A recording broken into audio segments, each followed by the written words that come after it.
যারা হজ করতে করতে বড় হাজী সাহেব হয়েছে, জিকির করতে করতে হাতে 3-4টা তাসবিহ রেখেছে, তাদের কথা বলা হয়েছে। এগুলো নিঃসন্দেহে অনেক বড় আমল, কিন্তু সবচাইতে বেশি জান্নাতে প্রবেশ করাবে যে আমল, বিষ্ণু বললেন, এক হচ্ছে আল্লাহর ভয়, আরেক হচ্ছে সর্বোত্তম আচরণ। প্রিয় ভাইরা, ইসলামের মেজাজটাকে চিনে নেন, ইসলামের এসেন্সটাকে বুঝে নেন। আমরা ভালো আচরণকে গুরুত্ব দিতে চাই না। অনেক নামাজি লোক দেখবেন নামাজ পড়তে পড়তে কপালে কালো দাগ ফেলে দিছে, বাসায় বউয়ের সাথে খারাপ আচরণ করে, খিটখিটে মেজাজের, প্রতিবেশীর সাথে শুধু ঝগড়া, কলিগদের সাথে ঝগড়া, মারামারি, দুঃসম্পর্ক, এরকম আছে না? নাই বলেন, আছে না? কিন্তু নামাজি, অনেক বড় হাজি, একদিনও কোরআন তেলাওয়াত মিস হয় না।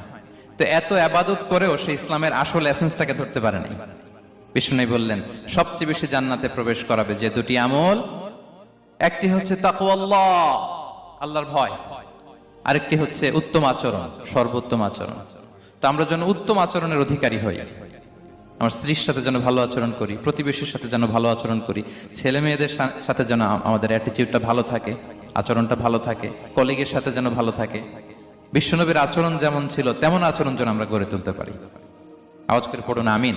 সুনানে আবু দাউদের এক বর্ণনা, বিষ্ণু ইসলাম বলেন, খুব চমৎকার একটি হাদিস, মনোযোগ দিয়ে শুনুন। তিনি বলেন, আনা যাঈমুন বিবাইতিন ফি রাবাদিল জান্নাতি লিমান তারাকাল মিরাআ ওয়া ইন কানা মুহিক্কান। আমি ওই ব্যক্তিকে জান্নাতের আঙ্গিনায় একটা ঘরের গ্যারান্টি দেই যে ব্যক্তি তর্ক করার সময় নিজে হক এটা জেনেও সে তর্ক থামিয়ে দেয়।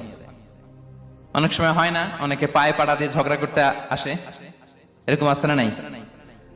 আপনি চুপচাপ দেখবেন একটা বাজে কমেন্টস করতেছে, আবার কমেন্টের নিচে কমেন্ট, আবার গালি, হ্যাঁ আছে না এরকম?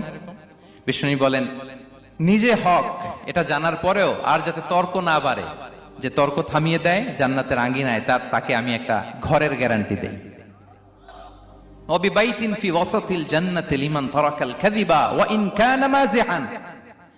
আর ওই ব্যক্তিকে আমি জান্নাতের মাঝখানে একটা ঘরের গ্যারান্টি দেই যে ব্যক্তি কৌতুক করার সময়ও মিথ্যা পরিহার করে। করতেছে কৌতুক, ফান করতেছে আর কি, হি ইজ কিডিং, ফান করে, কৌতুক করে, কিন্তু কৌতুকের সময় সে মিথ্যা বলে না। এই স্বভাব যাদের, তাদেরকে আমি জান্নাতের মাঝ বরাবর একটা ঘরের গ্যারান্টি দেই। এরপর বিষ্ণু কি বলে দেখেন, তিনি বলেন, ওয়াবিবাইতিন ফি আ'লাল জান্নাতি লিমান হাসানা খুলুকাহু। আর জান্নাতের একেবারে হাইস্ট পিক অফ প্যারাডাইস, জান্নাতের সর্বোচ্চ স্তরে আমি একটা ঘর বা একটা বাসভবনের গ্যারান্টি ওই ব্যক্তিকে দেই যে তার আচরণটা সুন্দর করেছে, যে সুন্দর আচরণের অধিকারী হয়েছে, তাকে জান্নাতের হাইস্ট পিকে আমি একটা বাসভবনের গ্যারান্টি দেই। তাহলে বলেন তো, আমাদের আচরণটা সুন্দর করার দরকার আছে না নাই? এটা খুব ছোটখাটো একটা আমল, তাই না? কথা বলেন, দক্ষিণ কোরিয়া প্রবাসী ভাইরা আওয়াজ করে বলেন, এটা কি ছোট আমল? দেখলে সালাম দিব, সুন্দরভাবে কথা বলবো, ভালো উইশ করব, হ্যাঁ, হিংসা জিঘাংসা অহংকার থেকে মুক্ত থাকবো, খিটখিটে মেজাজের হব না, অলওয়েজ স্মাইলিং ফেস থাকবে আমার, হৃদ্যতাপূর্ণ আচরণ। এই কাজটা কি ছোট আমল? আওয়াজ করে বলেন, এই আমলটা কি ছোট না বড়? প্রিয় ভাইরা, বিষ্ণু ইসলাম সবাই